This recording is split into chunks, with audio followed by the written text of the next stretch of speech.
This is the brand new Samsung Galaxy Z Flip 5, and as someone who is an iPhone user, I don't really understand the point of this phone. You know, when it's folded, it becomes a thick boy. But then I noticed how helpful this phone can be when folded. With its larger 3.4-inch cover screen, you now have a real 2-in-1 phone on the Flip 5. This alone is a massive jump from the 1.9-inch cover screen on the Flip 4. But now let's unfold this fella and see what it has to offer. Inside the box we instantly get greeted with the phone itself. In the lid we have a SIM ejection tool, a USB-C charger, as well as some paperwork.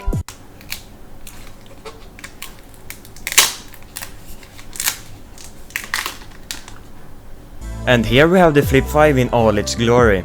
This is the exclusive grey color which you got by pre-ordering it, as well as 512GB instead of 256GB of storage.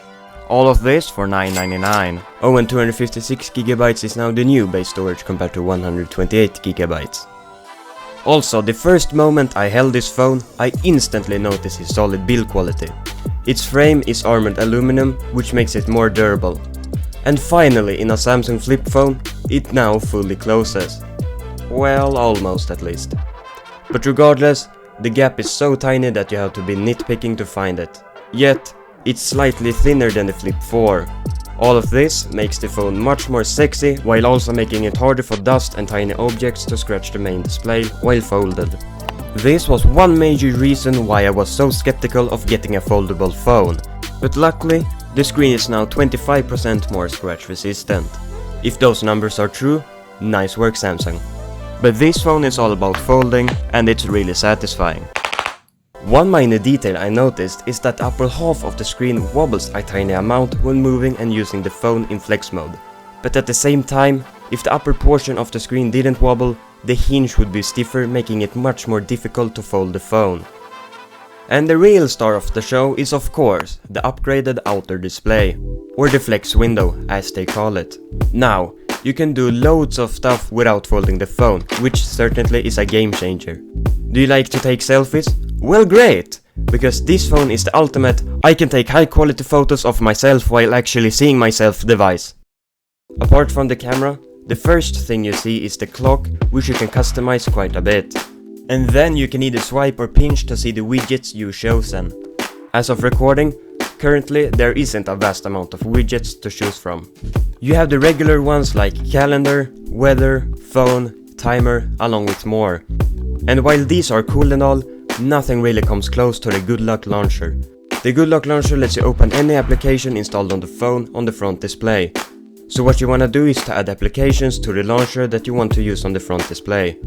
And now you have 99% of all the functions as the phone has when it's unfolded. This can be really handy when you want to quickly reply to a message.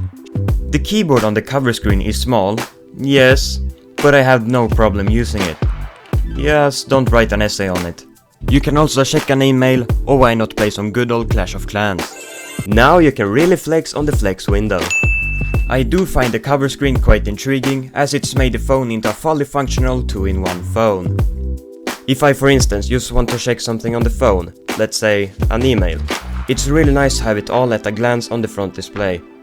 And what I noticed when using this phone for a week is that you don't get as disturbed doing it this way. I didn't get hooked to any other application, I just checked the email and went on with my day while saving battery. So if you wanna attempt to minimize your phone activity, this phone can certainly help with that. At least I found it that way. Multitasking on the Flip 5 was easier than ever to use. 2 applications on the screen simultaneously? No problem. A mini laptop with a trackpad? Absolutely. See the content on one portion of the screen and controls on the other? Yes please, you get the point. And the camera quality did unfortunately disappoint me quite a bit. It's more or less the same camera quality as the Flip 4, which is good for taking selfies and vlogging, and that's about it. If you like to take landscape photos or record videos, then you might want to consider skipping this phone. And everything gets worse when recording in the dark.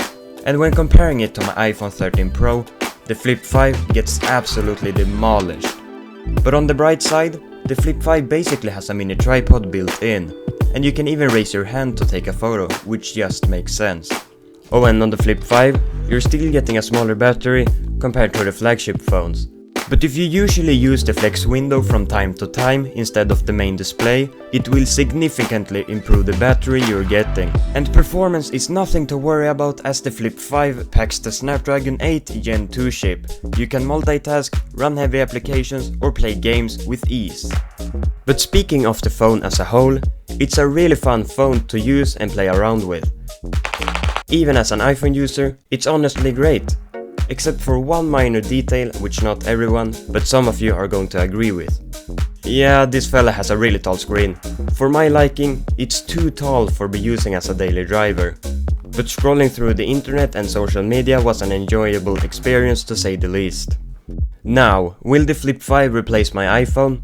Well, it's a cool and unique phone with quite a hefty upgrade from the Flip 4, but at the same time... Well, sorry to break it to ya, but this ain't going to cut it. Nevertheless, here's a quick rundown of what I enjoyed more on the Flip 5 compared to my iPhone. The first one is the flex window. Ooh, shocking. And the main reason for that, in my personal opinion, is because it's doing an excellent job at doing things that only requires a quick glance. There are times where you can't interact with certain notifications and therefore requires you to unlock the phone and launch the application. And in those situations I really do enjoy the cover screen. Moving on to the second point, the storage. 512GB of space on the phone for $9.99 is basal. Yes, while it might was a pre-order bonus, this is something that Apple would never do. And with this amount of storage on the phone, makes it a great vlogging camera, a place to fill up your game library, etc. And finally number 3, which is how joyful it is to use and play around with. And that leaves it to my final impressions.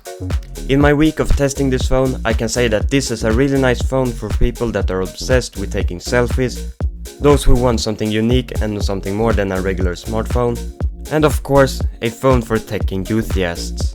But for me, the screen is just too tall for my liking. Oh, and also, if you own a Flip 4, I heard that the trade-in value to upgrade to the Flip 5 is something you really should consider. And there you have it, fellas.